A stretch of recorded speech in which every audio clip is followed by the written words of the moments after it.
Jangan lupa subscribe.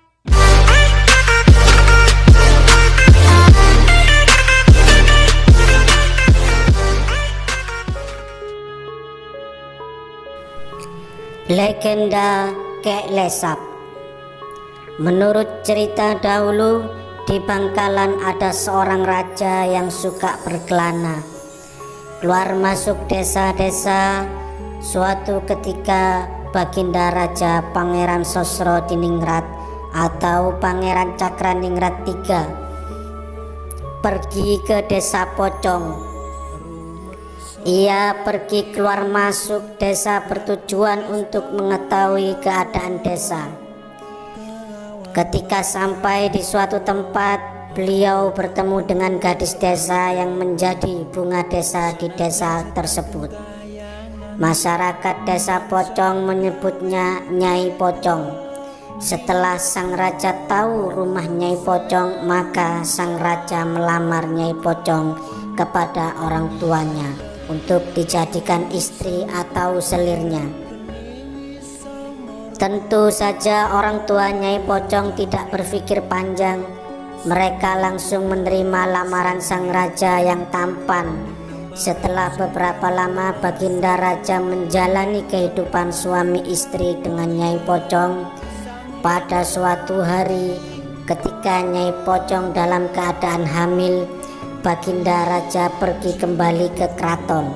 Tapi sebelum pergi, Baginda Raja berpesan apabila Nyai Pocong melahirkan anak laki-laki agar diberi nama Kek Lesap. Dan saat Nyai Pocong melahirkan seorang anak laki-laki yang tampan, anak laki-laki yang baru lahir itu oleh Nyai Pocong diberi nama Kek Lesap, sesuai apa yang diamanatkan oleh Baginda Raja Pangeran Cakraningrat III. Karena Kek Lesap anak Baginda Raja Pangeran Cakraningrat III dengan istri selir, oleh karena itulah ia kurang mendapat kedudukan dibanding dengan putra-putranya dari istri Padmi.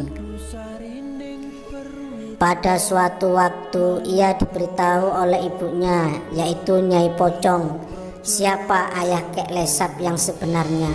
Sebagai seorang pemuda, ia merasa kesal dan berusaha untuk tampil ke depan dengan berbagai macam keahliannya. Ia suka sekali bertapa di gunung-gunung dan di kuburan-kuburan yang keramat. Pada suatu waktu ia bertapa di Gunung Geger di Bangkalan sampai cukup lamanya.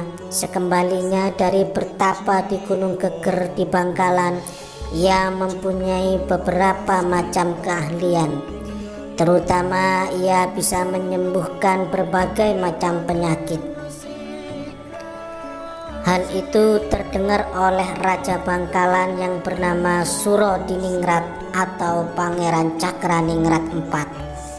Lalu ia dipanggil dan diperkenankan untuk tinggal di Bangkalan dan diberinya hadiah berupa rumah di desa Pejagan.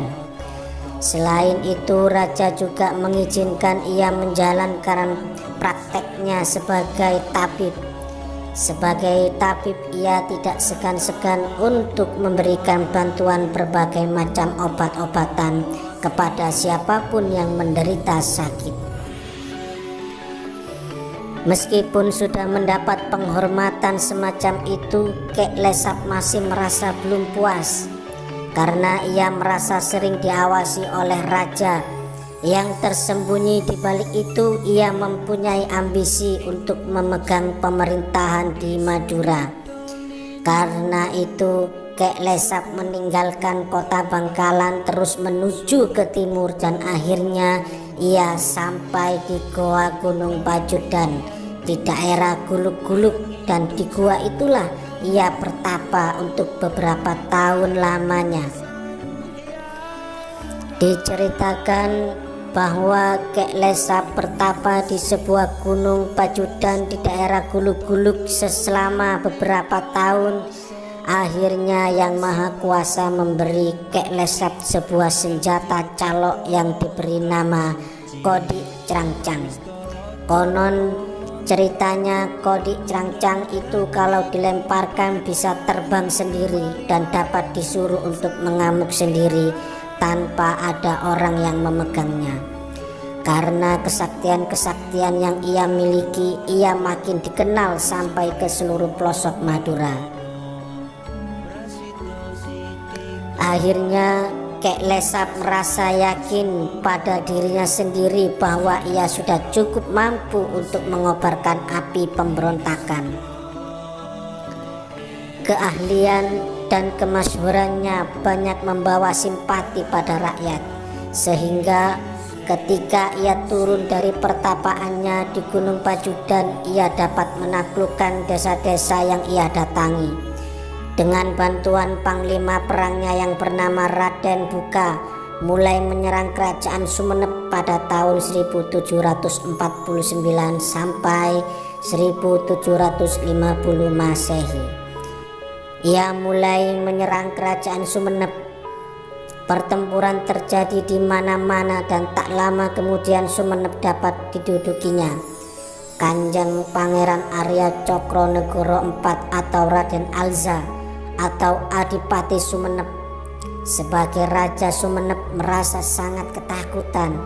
Ia melarikan diri bersama-sama keluarganya ke Surabaya dan melaporkan adanya pemberontakan itu kepada Kompeni Belanda VOC yang berada di Surabaya.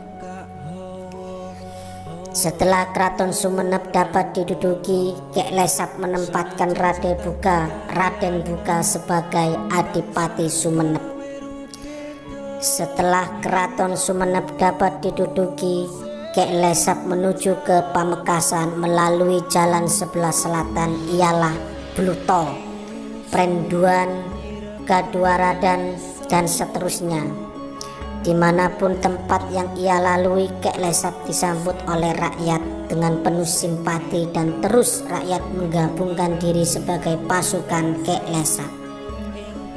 Kerajaan Pamekasan dengan mudah pula dapat dikalahkan oleh pasukan Kek Lesap, karena pada waktu itu Raja Pamekasan Tumenggung Aryo Adikoro IV atau Raden Ismail tidak ada di tempat. Ia sedang bepergian ke Semarang.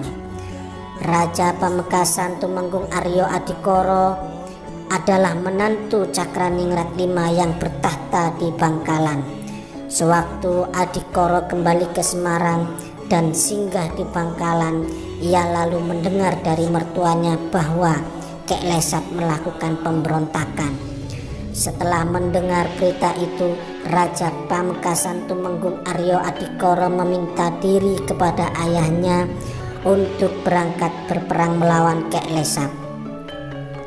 Ia sangat marah karena memikirkan nasib rakyat Pamekasan yang tentunya kocar-kacir karena ditinggal pemimpinnya.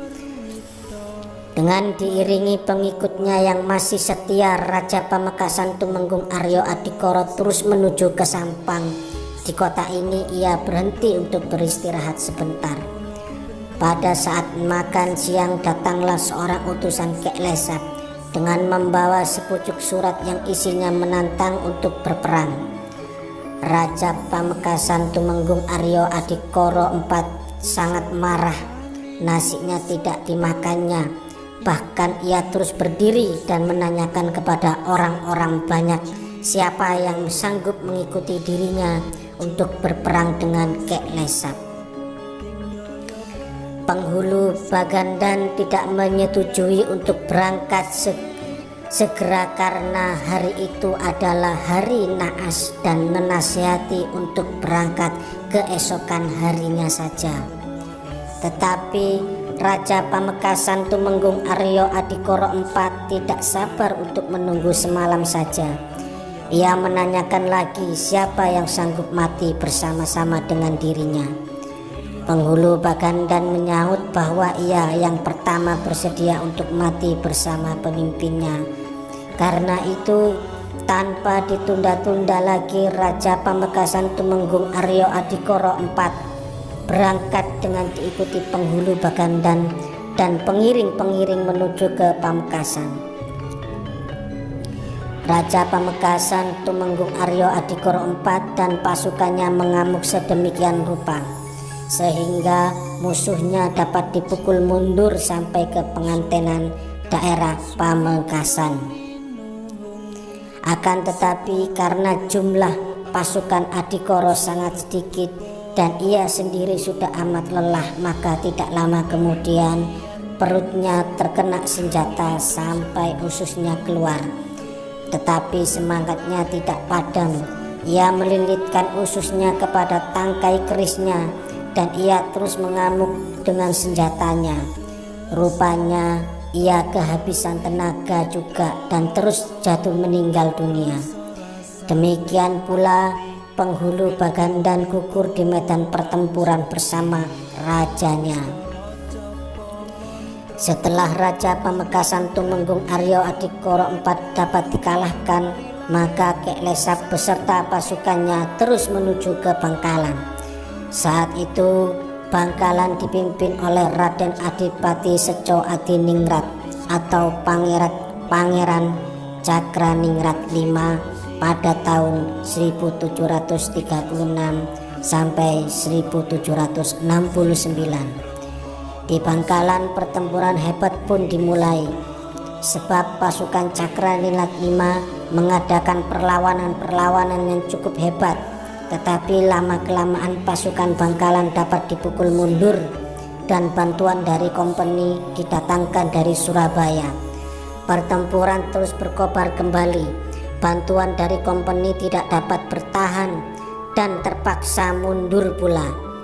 Karena Cakraningrat V merasa hampir kalah, ia mengungsi ke daerah Malaja. Sedangkan benteng dipertahankan oleh pasukan kompeni. Waktu itu Kek Lesap membuat pesanggerahan di desa Tonjung. Pada suatu malam Cakraningrat V bermimpi supaya Kek Lesap dikirimi seorang perempuan dengan disuruh memegang bendera putih yang maksudnya Bangkalan akan menyerah. Kemudian tipu muslihat itu keesokan harinya dijalankan. Seorang perempuan diberinya pakaian keraton serta disuruh memegang bendera putih dan terus dikirimkan kepada Kek Lesap. Kek Lesap menerima pemberian itu dan wanita itu dibawa ke pesanggerahannya dengan keyakinan bahwa Bangkalan sudah menyerah. Pada waktu Cakraningrat V menunggu reaksi Kek Lesap dengan dikirimkannya seorang wanita yang memegang bendera putih, tiba-tiba terlihatlah tombak pusaka Bangkalan yang bernama Ki Nenggolo gemetar dan bersinar seolah mengeluarkan api. Cakraningrat bangkit dari tempat duduknya dan langsung mengambil tombak itu. Ia lalu mengajak pasukannya untuk berangkat berperang guna menumpas pemberontakan Kek Lesap. Sesampainya di desa Tonjung, Kek Lesap sangat terkejut karena Cakraningrat V datang menyerang dengan tiba-tiba. Dengan tidak menunggu lama, Cakraningrat V mendatangi pimpinan pemberontak itu dan menancapkan tombaknya pada perutnya. Seketika itu Kek Lesap meninggal. Rakyat Bangkalan yang mengikuti rajanya berseru bahwasanya Kek Lesap meninggal dunia. Itulah cerita rakyat legenda Kek Lesap.